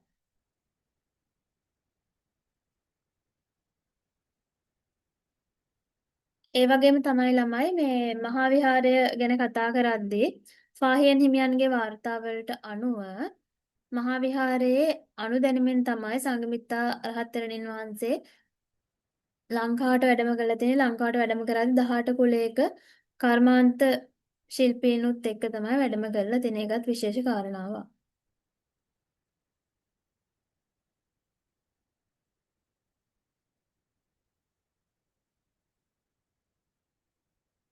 ඊට පස්සේ අබේගිරියේ තියෙන අබේගිරිය ගැන කතා කරද්දී ළමයි ක්‍රිස්තු වර්ෂ 89 දී තමයි අබේගිරිය මේ ආරම්භ වෙන්නේ. වලගම්බා රජතුමා දෙවන වට රාජ්‍යත්වයට පත් වුණාට පස්සේ අර රජතුමා මුල් කාලිනව පලා ගිහිල්ලා හැංගිලා ඉන්නකොට ඒ පලා යන අවස්ථාවේදී ළමයි ගිරි කියන නිගණ්ඨයා කෑ ගහලා කියනවා මහා කළු සිංහලයා පලා යනවා කියලා. එතකොට ඒ අවස්ථාවේ ඒක මතක තියාගෙන බලගම්බා රජතුමා ආය දෙවන වට රාජ්‍යත්වයට පත් වුණාට පස්සේ අර ගිරි නිගණ්ඨයාගේ ආරාමය කඩලා විනාශ කරලා එතන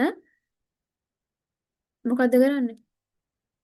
විහාරයක් හදන එක තමයි අබේගිරි විහාරය කියලා කියන්නේ.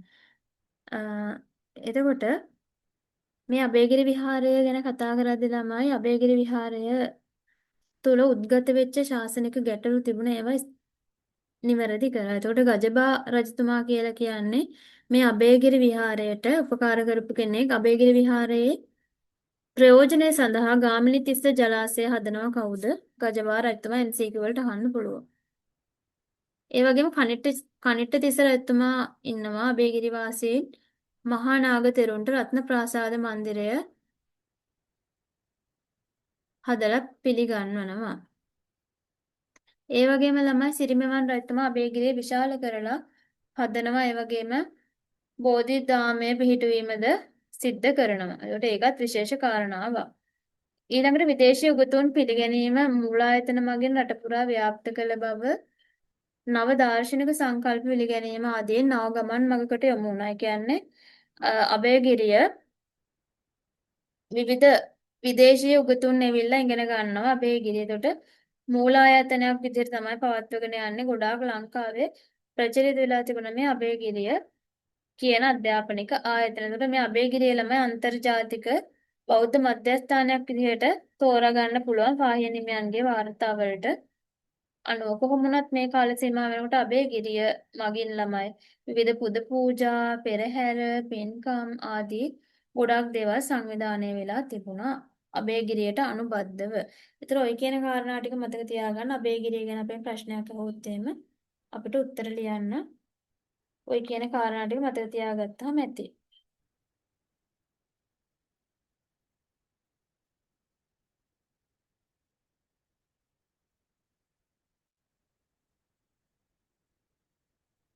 හරි ඊට පස්සේ ළමයි අපිට තියෙන්නේ අ, මේ පාඩමටම අදාළව අපිට තියෙනවා ළමයි මේ පුද්ගලයාගේ උපතේ ඉඳන් මරණය දක්වා සාමාන්‍ය ජීවිතයේ වැදගත් සම්දිස්ථානයන් වලදී තියෙන බෞද්ධ සිරිත් විරිත් ගැන කතා කරන්න. එතනතර ඒ ටික කතා කරාම අපිට 8 වෙනි පාඩමේ ඔක්කොම ටික ඉවරයි.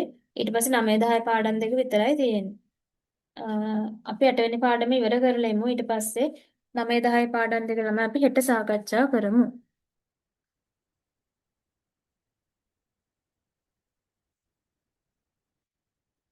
එතකොට මේ උපතේ සිට පුද්ගලයාගේ උපතේ සිට මරණය දක්වා කාල සීමාවේ ළමයි ජීවිතයේ තියෙන විශේෂ සිදුවීම් තියෙන. එතකොට ඒවා බෞද්ධ සිරිත් විරිත් කියලා හඳුන්වනවා.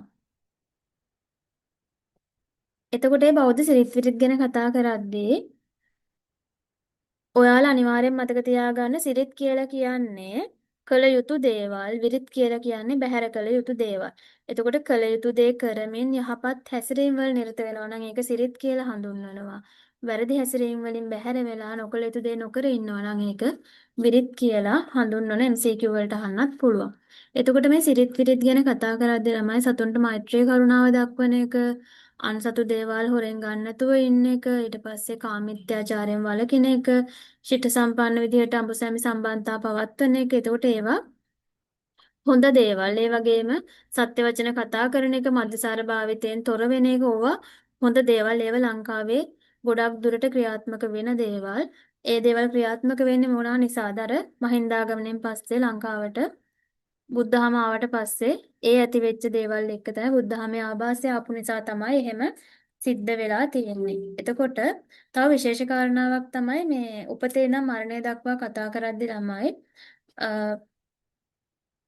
දැන් විවාහ වෙලා දරු සම්පත් අපේක්ෂාවෙන් ක්‍රියා කරනකොට ඒ කාල සීමාවේදී ළමයි ගොඩාක් දුරට මේ Taman දරුවෝ අපේක්ෂා කරගෙන ඉන්නවා නම් තෙරුවන් වැඳලා ඒ දෙවියන්ට පින් දීලා Taman කරපු පින් ඒ දරුවන්ට ප්‍රාර්ථනා කරලා Tamanට යහපත් දරුවෝ ලැබෙන්න කියලා ප්‍රාර්ථනා කරන එක ඒ කාලේ ඊටා වටින චාරිත්‍රයක් විදිහට තිබුණා. ඒ කියන්නේ ආවට ගියාට එහෙම දරුවෝ හදන්නේ නැහැ. ඒ දේවල් ප්‍රාර්ථනා කරලා තමයි මේ දරු සම්පත් අපේක්ෂාවෙන් ක්‍රියා කරන්නේ. එතකොට ඒවා ඒ කාලේ තිබිලා තියෙනවා. වර්තමාන වෙනකොට නැති වුණාට. එතකොට නැකත්තරු ਵਿਚාරලා සුදුසු කාලේ බලලා හොඳ කාලයක් බලලා තමයි දරුවන් පිළිසිඳ ගන්න, දරුවෝ හදන්න ඒ දේවල් කරලා තියෙන්නේ. එතකොට ඒවා බුද්ධාමයේ ආభాසයත් එක්ක ආපු දේවල්. ඒ වගේම දරුවෙක් බිහි වෙන්න ඉන්නකොට ඒ කාන්තාවගේ ළමයි ඒ දරු ගැබ ආරක්ෂා කරගන්න ඕන නිසා ගැබ් පෙළහැර දැක්වීම සිද්ධ කරනවා. දැන් MCQ ප්‍රශ්නයක් අහන්න පුළුවන් ගැබ් පෙළහැර දැක්වීම කියන්නේ මොකක්ද කියලා. ඒ දරුවෙක් බිහි වෙන්න කාන්තාවගේ ඒ ගැබ ආරක්ෂා කරන්න රක්ෂණාවරණයක් කරන එක තමයි ගැබ් පෙළහැර කියලා කියන්නේ. ඒ වගේම ඒ කාල සීමා වෙනකොට දරුවෙක් බිහි වෙන්නේ නෝට අඟුලිමාල පිරිත දේශනා කරනවා. ඊට පස්සේ ආශිර්වාද ලබා ගන්නවා අඟුලිමාල පිරිත දේශනා කරලා. ඒක තව විශේෂ කාරණාවක්. ඊට පස්සේ දරුවෙක් බිහි වුණාට පස්සේ මොකද්ද කරන්නේ? දරුවා බිහි වුණාට පස්සේ නිකම්ම ඉන්නේ මාස 3ක් වගේ ගියාට පස්සේ දරුවා මුලින්ම දොරට වැඩීමේ චාරිත්‍රය සිද්ධ කරනවා. දොරට වැඩීමේ චාරිත්‍රය කියලා කියන්නේ ළමයි මේ විහාරස්ථානයට එක් කරගෙන ගිහිල්ලා දරුවව බෝසෙවණක් යට තියලා පිරිත් සජ්ජායනා කරන එක තමයි දොරට වැඩීමේ චාරිත්‍රය කියලා කියන්නේ. ඒක මතක තියාගන්න. ඒ වගේම දරුවෙක් ඉපදුනම ළමයි නම් තියද්දි නම් තියෙනකොට නම් නිකම්ම තියන්නේ ඒ කාලේ දේශීය ඌරුවක්. ඒ කියන්නේ දේශීය නමක් තමයි තියෙන ලංකාවට ගැලපෙන දේශීය නමක් තමයි තියන්නේ. ඒක නැකත් චාරිත්‍ර බලලා තමයි නම් තියෙන එකත් කරලා තියෙන්නේ. ඊට පස්සේ දරුවාට නිසි කාල සීමා වෙනකොට ළමයි පංචායුධ දානවා වල දැකලා තියෙනවා. ධර්ම චක්‍ර බෙල්ල එල්ලනවා, බෝපත්‍ර එල්ලනවා. එතකොට මේ දේවල් කරන්නේ මොනවා නිසාද? ආරක්ෂාවේ දරුවට ආරක්ෂාව ලැබෙන්න ඕන නිසා තමයි ඒ දේවල් කරන්නේ. ඊට පස්සේ සුදුසු වයස ආවට පස්සේ බෝධි පූජා පවත්වලා බෞද්ධ සිරිත් විරිත් කරලා දරුවාට ඉඳුල් කටගෑම සිද්ධ කරනවා. ඊට පස්සේ දරුවාගේ අධ්‍යාපනය සාර්ථක වෙන්න කියලා අකුරු කියවන චාරිත්‍රය සිද්ධ කරන්නේ පන්සලේ විහාරස්ථානයේ ස්වාමීන් වහන්සේ කෙනෙක් එහෙම නැත්නම් වැඩිහිටියෙක් හොඳ උගත් කෙනෙක් විසින් තමයි අකුරු කියවන එක කරන්නේ. ඒ වගේ දේවල් කරනකොට කුඩා කාලේ ඉඳන්ම දරුවන් පවින් වළක්වලා යහපතේ යොදවලා කටයුතු කරන දෙමව්පියෝ වැඩ කරන. ඒතර ඒව සේරම බෞද්ධ ආభాසය. බුද්ධාම ලංකාවට ලැබුණට පස්සේ සිද්ධ වෙන දේවල්. ඒ වගේම ළමයි ආවහ විවාහ කටයුතු සිද්ධ කරනකොට විවාහයක් සිද්ධ වෙනකොට පන්සලට ගිහිල්ලා ත්‍රිවිධ රත්නයේ ආශිර්වාද අරගෙන තමයි විවාහ කටයුතු සිද්ධ කරන්නේ. ඒ වගේම මේ ගෘහස්ත ජීවිතයේ සියලුම අවස්ථාවල තමයි තෙරුවන් මුල් කරගෙන දන් පැන් පූජා කරලා ධර්මයේ ආශිර්වාද අරන් තමයි අපි හැම දෙයක්ම කරන්නේ. ඊට පස්සේ අවසානයේ මැරුණාම අවමංගල අවස්ථාවලදී මොනවද කරන්නේ? හැම දෙයක්ම බෞද්ධ චාරිත්‍රානුකූලව තමයි සිද්ධ කරන්නේ. කොහොමද කරන්නේ?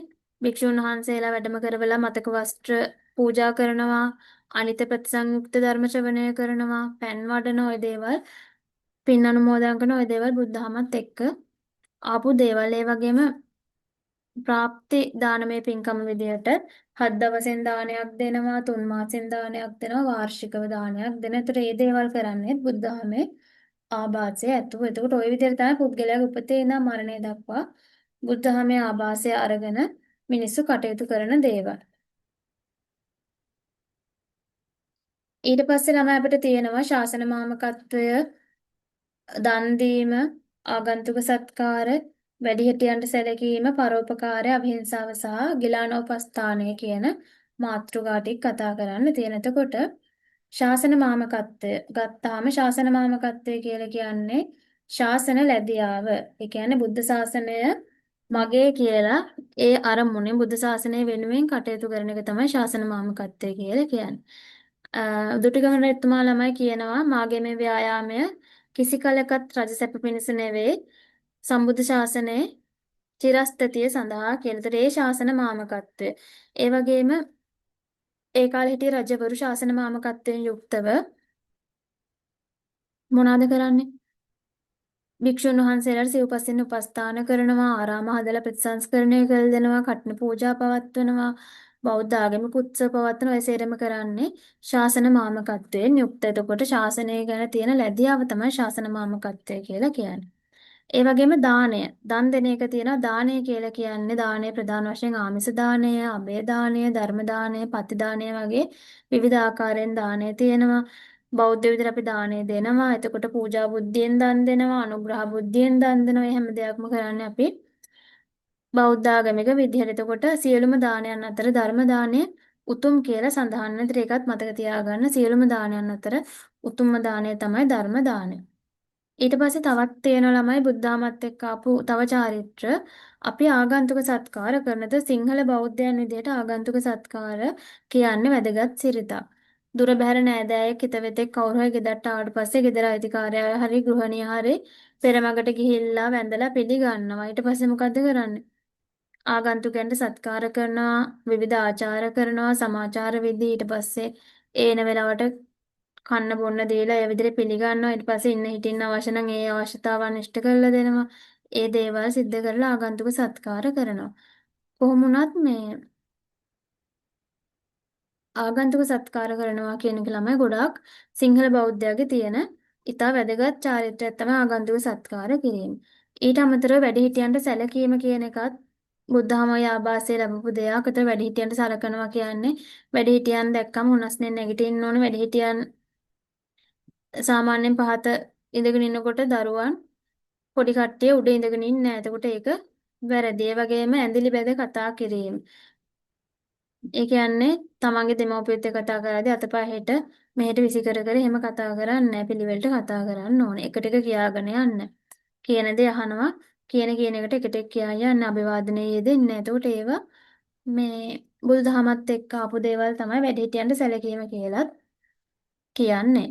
ඊට අමතරව ළමයි තව තියෙනවා වැඩිහිටියන් දෙන ආවාදානුශාසනා පිළිපදිනවා. එයාලගේ අවශ්‍ය දේවල් කරලා දෙනවා. ඒවා සාමාන්‍යයෙන් බෞද්ධ විදිහට අපි කරන දේවල්. ඊට අමතරව පරෝපකාරය. ඒ කියන්නේ අනුන්ට උපකාර කරන එක. පරෝපකාරය කියලා කියන්නේ ගොඩාක් සමාජයේ ප්‍රශංසාවට ලක් වෙන දෙයක්. දුටුගැමුණු රජතුමා, විජයබාහු රජතුමා, පරාක්‍රමබාහු රජතුමා වගේ ප්‍රමුඛ පෙළේ හිටිය රජවරු ජීවිත පරිත්‍යාග කරලා පරෝපකාරයේ යෙදුණා. ඒ වගේම පරෝපකාරය ගැන කතා කරද්දී මංමාවත් ඉදි කිරීම, ගිලන්හන් ඉදි කිරීම, ආරෝග්‍ය ශාලා ඉදි කිරීම, ලිම්පකුණු ආදී ඉදි කිරීම, දන්සැල් පැවැත්වීම, උයන් වතු වගා කරන එක, පාලම් මේ දඬු තැනීම, මේ විශ්‍රම විශ්‍රාමශාලා තැනීම වගේ දේවල් පරෝපකාරයෙන් යුක්තව කරන දේවල්. ඊට පස්සේ එකිනෙකාට උපකාර කරගන්නකොට අත්තම් ක්‍රමයේ කාලේ ක්‍රියාත්මක වුණා. අත්තම් ක්‍රමය කියලා කියන්නේ සාමූහික ශ්‍රමය සාමූහිකව බෙදාගත්තා.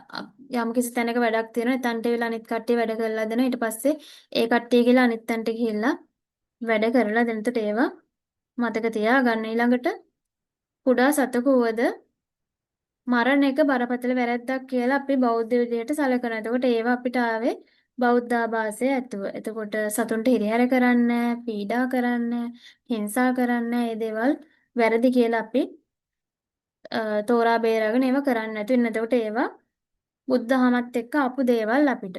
ඒ වගේම මේ කෘෂිකර්මාන්තය කරනකොට අපි යට යොදා ගන්න සත්තු වෙන මීහරක් ඉන්නවා. එතකොට එයාලට උනත් අපි මහත් කරුණාවෙන් යුක්තව කටයුතු කරන ඒවා හැම දෙයක්ම අපිට ආවේ මොනවාගෙන්ද?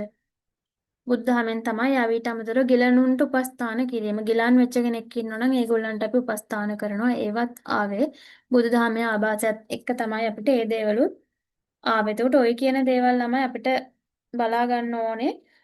බුද්ධහමේ ආభాසයත් එක්ක අපේ ජීවිතවලට ආපු ඒ සිරිත් විරිත් හා ඒ දේවල් කොහොමද හැඩ ගැහිලා තියෙන්නේ? ඒ දේවල් කොහොමද වෙනස් වෙලා තියෙන්නේ බුද්ධහමත් එක්ක කියන එක ඔයගොල්ලෝ මතක තියාගන්න. ওই කරුණ ටික බලාගත්තම ඔය වගේ ප්‍රශ්නයක් ආවොත් උත්තරයක් ලියා ගන්න පුළුවන්. එතකොට මේ කතා කරලා අවසන් වුණේ ළමයි 8 වෙනි පාඩම. තව අපිට දෙකක් තියෙනවා මේ රටවල් අතර බුද්ධහම කියන මාතෘකාවයි ස්තූප ඊට පස්සේ ප්‍රතිමා ඔය කියන කලා ශිල්ප කියන මාතෘකාවයි. එතකොට මේ මාතෘකා දෙක ළමයි අපි ඒ දෙක කතා කරන්න ලොකු වෙලාවක් යන්නේ නැහැ. සාමාන්‍යයෙන් අපිට පැයක් එකමාරක් යද්දි කතා කරලා ඉවර කරන්න පුළුවන් මේ ටික. පැයකමාරක් යනකුත් නැහැ. පැයක් වගේ යද්දි කතා කරන්න පුළුවන්. රටවල් 4යිනේ තියෙන්නේ. ඊට පස්සේ ස්තූපයි බුද්ධ ප්‍රතිමායි කලා ශිල්ප කියන මාතෘකාවට සාහිත්‍ය ගැන පොඩ්ඩක් තියෙනවා කතා කරන්න ඒ ටික. එතකොට අපි ඒ ටික කතා කරමු. හෙට කතා කරමු අපි ඒ ටික. ගැටලුවක් නැහැ නේද? එතකොට ළමයි ඒ ටික හෙට කතා කරමු. ඕගොල්ලන්ට හෙට අර අනුමාන පේපර් එක සාකච්ඡා කරනවා. ඊට පස්සේ තව පේපර් එකක් දෙනවා. ඒ පේපර් එකත් හෙට සාකච්ඡා කරනවා. එතකොට හෙට 8 වෙනිදා. හෙට කියන්නේ සෙනසුරාදා. හෙට කියන්නේ 8 වෙනිදා. එතකොට හෙට දවසෙන් ළමයි ඒ ටික කතා කරලා ඒක ඉවර කරනවා. එතකොට හෙටින් පස්සේ ආයෙ උගන්වන්න දෙයක් මොකවත් ඉතුරු වෙන්නේ මේ ටික තව පාඩම් දෙකයිනේ තියෙන්නේ. ඒ දෙක අපි කතා කරමු හෙට. ඊට පස්සේ අනුමාන පේපර්ස් දෙකත් කතා කරා. එතකොට ඉවරයට තව ඕනනම් අපි MCQ ටිකක් කතා කරමු. ඊට පස්සේ 9 වෙනිදා උගන්වන්නේ නැහැ. හෙට ක්ලාස් එක ඉවර කරනවා. 9 වෙනිදා ඕගොල්ලන්ට පැයක් දෙකක් අරගෙන චුට්ටක් අපි මොනවා හරි MCQ ටිකක් මතක් කරන එක කරමු. ඒ ටික තමයි කරන්න තියෙන්නේ. දැන් එතකොට ඕගොල්ලෝ ක්ලාස් එක ඉවරනට පස්සේ කවුරුත් මේ පොත් පැත්තක තියලා නිදාගන්න එහෙම යන්න එපා. චුට්ටක් අර මහන්සි වෙන පොඩ්ඩක් විතර රෙස්ට් කරලා පොඩ්ඩක් වැඩිපුර වැඩ කරන්න. ඊට පස්සේ පාන්දරට හරි නැගිටලා පොඩ්ඩක් මේ දවස් ටිකේ වැඩ ටිකක් වැඩිපුර කරන්න බලා ගන්න නෝට් ටික MCQ ටික ගොඩ දා ගන්න. කොහොම හරි MCQ එකේ ඕගොල්ලෝ 48ට 50 ගොඩ දාගත්තොත් රචනා පේපර් එක අපිට ගොඩ දා ගන්න පුළුවන් කිසිම ගැටලුවක් වෙන්නේ නැහැ. හරි නේද ළමයි? එහෙනම් අපි දැනට අදට නතර වෙමු. තව මෙතනින් එහාට ලොකු වෙලාවක් තව කරන්න බෑ. ඒක නිසා දැන්ට නතර වෙමු. හෙට ක්ලාස් එක තියෙනවා. හෙට ක්ලාස් එකේදී මේ රටවල් අතර බුද්ධාම මාතෘකාවයි කලා ශිල්පයි මේ විදිහට සාකච්ඡා කරලා ඉවර කරලා දෙන්නම්. ඊට පස්සේ අනුමාන පේපර්ස් දෙක කතා කරමු. ඊට පස්සේ තව ඕනනම් MCQ දෙකක් තුනක් කතා කරමු. ඒ ටික කරමු. එතකොට ඇති. හරි නේද? දැන් ඕගොල්ලන්ගේ අතේ තමයි වැඩේ තියෙන්නේ. ඊටු ටික ඕගොල්ලෝ කරන්න. ඕගොල්ලෝ හරියට මේ දවස් ටිකේ පැටික් කරගන්න. මොන හරි ප්‍රශ්න ගැටලු තියෙනවා නම් ගෲප් එකට දාන්න. ඒ ටික තමයි කියන්න තියෙන්නේ. හරි නේද ළමයි එහෙනම්? ඕගොල්ලෝ හැමෝම මේ ක්ලාස් එක නතර කරාට පස්සේ හැමෝම ඔයාලා ඉතුරු වැඩ ටික කරගෙන යන්න. අර එක දිගටම ළමයි තව ගොඩක් වෙලා ඉන්න අමාරුයි. මොකද ස්ක්‍රීන් එකත් එක්ක එහෙම ඉන්නකොට S2 චුට්ටක් අමාරුයිකින්ද තව පැයක් දෙකක් හිටියොත් අමාරු වෙනවා. ඒක නිසා මේ තමයි මම දැන් නතර කරන්නේ. මොකද ඉස්සෙල්ලත් පැය 5ක් එක දිගට හිටියනේ ඒක. හෙට අපි කරමු ක්ලාස් එක. මේ හෙට ওই ටික කතා කරලා ඉවර කරමු. ගැටලුවක් නැහැ නේද මොන හරි ප්‍රශ්න ගැටලු තියෙනවා නම් මැසේජ් එකක් දාලා තියන්න. හරි නේද එහෙනම් හැමෝටම තෙරුවන් සරණයි. පාඩම් කරන්න good night කියලා නිදා ගන්න යන්න එපා. මේ පාඩම් කරන්න වැඩ ටික කරන්න MCQ කරන්න past papers බලන්න. අර මං ඊයේ දැම්ම ඔයාලගේ group එකට මාකින් වගේක් දැම්මේ මාකින් ටික චුට්ටක් බලන්න ඒවයි තියෙන දේවල් චුට්ටක් කියව ගන්න. හරිද? ඒවත් බලන්න. එතකොට ඒ ටිකත් කරලා ඉවරයක් කරගන්න. හරි නේද? එහෙනම් අපි දැනට නතර වෙමු. හෙට හම්බෙමු අය. ඉතුරු ටික ඉවර කරන්න. හරි ළමයි එහෙනම් හැමෝටම තෙරුවන් සරණයි. වැට් ටික හොඳට කරගන්න හැමෝම.